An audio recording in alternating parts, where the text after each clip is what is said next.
Shalom. I want to begin by giving all praise, honor, and glory to Yahawah Bahasham Yahawashi Bahasham Qadash. Double honors to my teachers, the apostles, and elders of Great Millstone. Much respect to the brothers laboring worldwide in truth and sincerity. Salutations and blessings to the hopeful elect, believing on the word, say Yahawah Bahasham Yahawashi. It's your brother Dawadah coming to you with another lesson. Lord willing is edifying. And the Lord promised this. He promised that He will bring plagues upon the world. And that's what we're seeing occur. I have this article from CNN.com dated April 9th, 2022, year of the turn up. All right? Year of Yahawah Bahasham Yahawashi turning up. And guess what? He is turning up. And this article reads, from Pakistan to Peru, soaring food and fuel prices are tipping countries over the edge.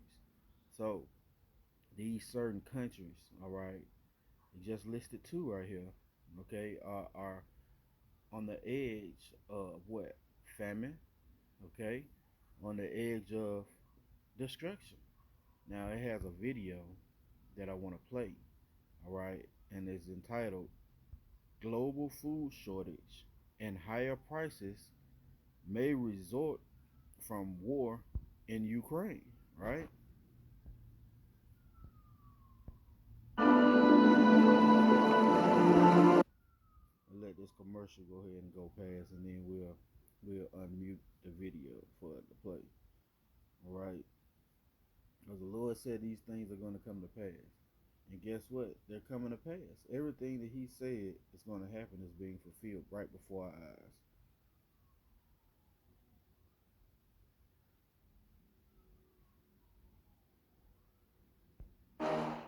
The head of the IMF says Africa is particularly vulnerable to the higher food prices as a result of the war. Other groups are warning disruptions in the country, in Ukraine, could cause hunger and hardship around the world. The head of the World Food Programme told CNN his group has lost access to a key source of grain. 50% of the grain that we purchase to feed 125 million people a year is now stuck. We can't get. So now can we acquire all the grain that's stuck inside Ukraine and distribute it? But let me tell you some of the problems. Like you're saying, front lines and all the young men, guess where they are? They're on the battlefield right now. So getting truck drivers and people that can offload and upload all of these kind of issues, in addition to moving these supplies into cities like Kiev and Kharkiv and many other places, because Ukraine is not a small country. And Ukraine is a major grain exporter. It's known as the breadbasket, if you will, of Europe. And according to the International Trade Center, most cereal products from Ukraine go to Egypt, Indonesia, Bangladesh, Tunisia, and Libya, major customers. The biggest, of course, is China from Ukraine. Petro Melnyk is the CEO of Agricom, the president of the Ukrainian Agribusiness Club. He joins me now. Petro, good to be talking to you this evening. So we have two issues here. The first is simply getting the crop that is already there harvested, refined, distributed, and out. And the second, of course, is just the difficulty of doing anything at the moment, that the country has ground to a halt in war. How bad, tell me what your understanding of the situation. You know, the situation is too hard to explain.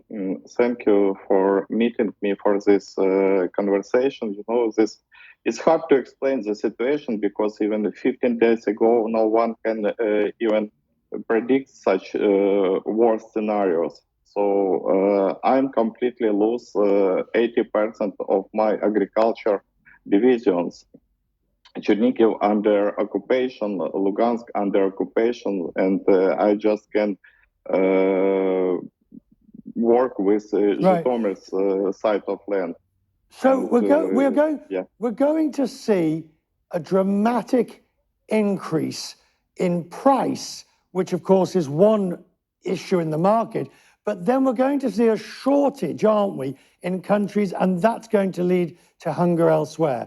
Can you see that line being, can you see that continuum? Of course, it's direct line because you correct mentioned that Ukraine is a bread basket, and Russian as well. It has influence on the grain market. So we all understand that, and we just understand that this war should stop till Right. 1st of April. Because if we will not get access to our fields after 1st of April, the next year will be without harvest, and it will. All right. Now, I'm not gonna play the rest of that. We got what we needed. So it's shortages. All right. And the Lord Yahawah Bahasham Yahawashi is the master chess player. All right. What is that? Proverbs 21:1. The king's heart is in the hand of the Lord. He turneth it whithersoever he will. So the Lord is stirring this thing up beautifully. Now keep in mind that Ukraine and Russia are the biggest exports, the biggest producers of fertilizer. Not only oil, okay, and now we see grain, all right, which is called the bread basket of Europe, comes from where? Ukraine, okay? Was the Lord stirring this thing up beautifully?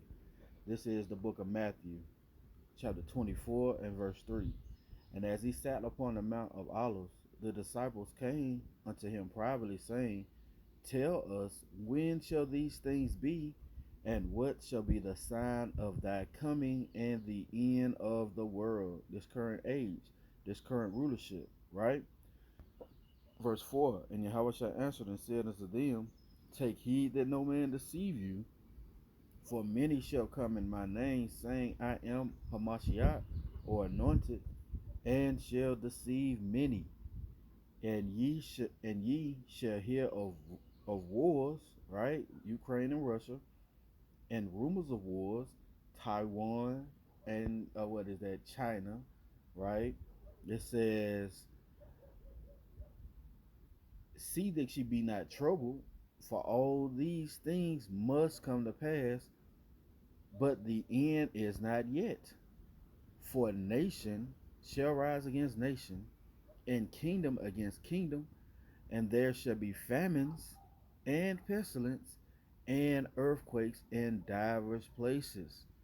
All these are the beginning of sorrow." See, and these certain nations, all right, are not able to have their grain, all right, which is not going to have uh, cattle being fed, right? You're not going to be able to make bread, you know. Well, it's the Lord Yahawah Bahasham executing these things, all right? This word famine is Strong's G 3042, right? It says scarcity of harvest. You heard what that guy said. If we don't get any workers, all right, to pull this harvest and to process this wheat, we're not going to have anything to eat. See, scarcity of harvest, famine. Let's look at this word scarcity. All right, simple Google definition. Scarcity. It says the state of being scarce or in short supply, shortage. So what we're witnessing, all right, is the words of Yahawah Shah laying hold to this place. All right, as you can see, global food shortage and higher prices may result from war in Ukraine.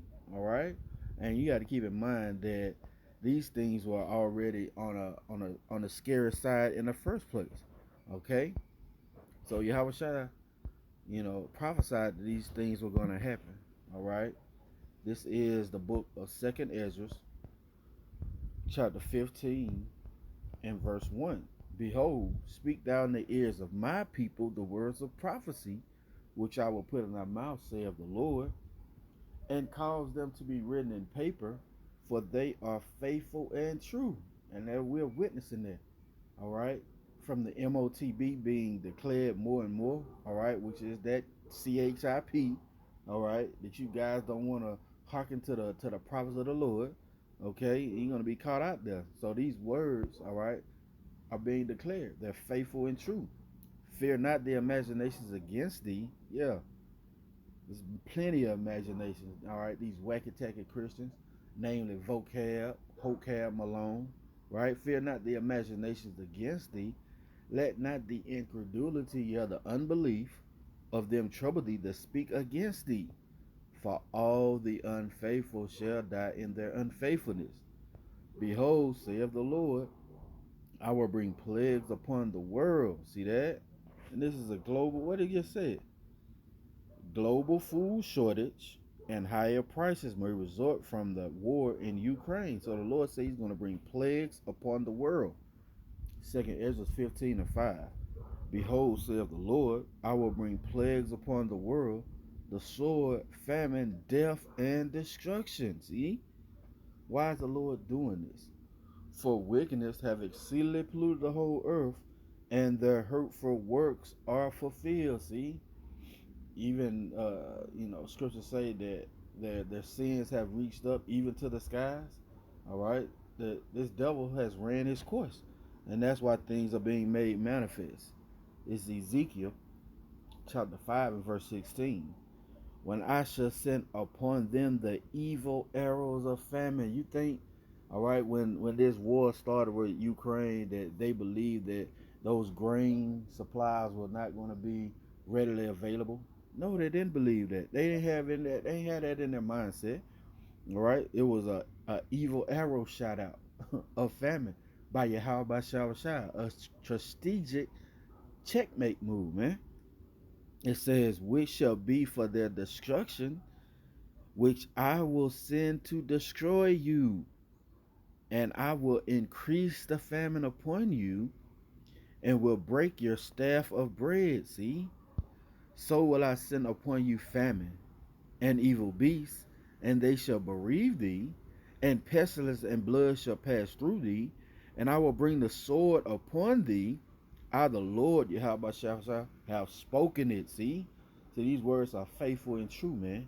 And they're laying hold to the planet Earth. There's nothing these people can do, all right, to have recourse. And it's going to get bad out here. Let's get an account, all right, of famine, all right, of calamities, man. All right, this is 2nd Ezra chapter 6 and verse 24. And it came to pass after this that Benhadad, king of Syria, gathered all his hosts and went up and besieged Samaria.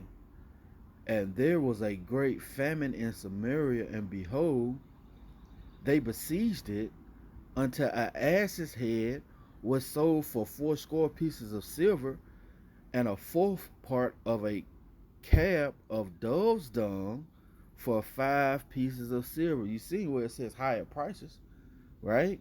Well, guess what? This is the Lord Yahawah Bahasham making these certain scenarios play out in a different way now. All right? It says, and as the king of Israel was passing by upon the wall, there cried a woman unto him, saying, help me, my lord, O king. And he said, if the Lord do not help thee, whence shall I help thee? Out of the barn floor, or out of the wine press? See, if the Lord Yahawah Bahasham ain't with you in these times we're approaching, there's nothing that's going to be able to save you, man. All right? And it's going to be very grievous. All right? Lamentations chapter 4 verse 9. They that be slain with the sword are better than they that be slain with hunger. For these pine away, stricken through, for wants of the fruits of the fields. The hands of the pitiful women have saddened their children. And that's what we're coming into. Cannibalism, man. Cannibalism is going to be on the menu, all right? For all you naysayers, all right, who want to scoff at the words of the Lord, man. This was waiting on you. Cannibalism. It says, and the hands of pitiful women have saddened their own children. They were their meat in destruction of the daughter of my people. See? So these scenarios are going to play out again, and we're seeing them, all right, being made manifest now. This is 2nd Ezra chapter 16 and verse 18. The beginning of sorrows. Didn't we read that in Matthew? The words of our Lord Yahawashi. The beginning of sorrows and great mourning. The beginning of famine and great death. The beginning of wars. Look, all these things are occurring right now. And we're at the beginning. All right? Everything with the Lord Yahawah Bahasham grows. All right. The wickedness of Esau had to grow into its fullness. All right. The truth, all right, has sprung up and it's growing in its fullness. Guess what?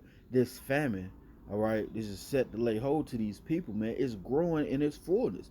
Again, it says the beginning of sorrows and great mournings, the beginning of famine and great death, the beginning of wars, and the power shall stand in fear, the beginning of evils, yeah, bad times. What shall I do when these evils shall come? That's right. That's what the prophet Israel asked. All right. And guess what? We're in that same state. But guess what? We had an answer. Trust in Yahawah Bahasham Yahawashi. All right. Because he's not unfaithful. All right. To forget those who seek them while he may be found, man. All right. You read that all over the scriptures. Okay. It says, behold, famine and plague, tribulation and anguish are sent as scourges for amendment. But for all these things, they shall not turn from their wickedness, nor be always mindful of the scourge. Yeah, you believe it's going to get better. All right? You believe this is just a phase. Nah, man. Evil's and only evil. Verse 21, behold, victuals shall be so good cheap upon earth that they shall think themselves to be in good case. Even then shall evils grow, bad times grow, see, grow upon the earth. Meaning it's coming into its fullness, man. All right. Now these people are now just seeing it. All right. But the prophets of the Lord, all right, starting with our apostles and elders on down, all right, we've been telling you about this. Okay. It says, then shall evils grow upon earth, sword, famine, and great confusion. See? For many of them that dwell upon earth shall perish of famine. Let's read this again. For many of them that dwell upon earth shall perish of famine. And the other that escape the hunger shall the sword destroy. Yeah, you going into World War III, man. All right? Battle of Armageddon. Okay? And guess what? We've been telling you, man. All right? So keep believing in Yahawah Bahasham Yahawashi. All right, keep trusting in the Lord because He's performing His work. All right, and hey, what more can we say, man? We almost home. That's gonna be it for the lesson. Lord willing, it's been edifying. I want to give all praise, honor, and glory to Yahawah Bahasham Yahawashi Bahasham Qadash. Double honors to my teachers, the apostles and elders of Great Millstone. Lord willing, come next year with another lesson. Till the next time, I say Shalom, DTA, and a Bible ball soon.